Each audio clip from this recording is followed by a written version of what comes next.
AP deputy CM Pawan Kalyan ప్రస్తుతం విశ్రాంతి తీసుకుంటున్న సంగతి తెలిసిందే. కొన్నాళ్లుగా భుజం నొప్పితో బాధపడుతున్న ఆయనకు ఇటీవలే ముంబైలోని కోకిలాబెన్ ఆసుపత్రిలో శస్త్రచికిత్స జరిగింది.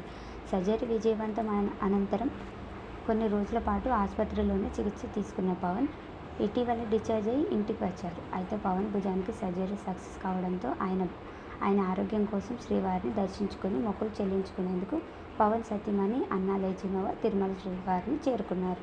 ముందుగా రేణిగుంట విమానాశ్రయానికి చేరుకున్న ఆమె రోడ్డు మార్గంలో తిరుపతిలోని అలిపిరి మెట్ల వద్దకు చేరుకున్నారు.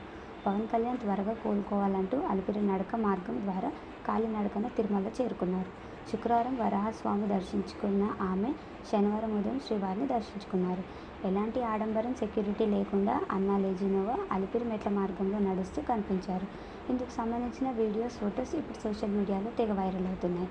పవన్ కళ్యాణ్ మరో 4 వారాల పాటు పూర్తిగా విశ్రాంతి తీసుకోవాలని కోకిలాబెన్ అంబానీ ఆసుపత్రి వైద్యులు సూచించినట్లు సమాచారం. హైదరాబాద్లో విశ్రాంతి తీసుకుంటున్నారు పవన్.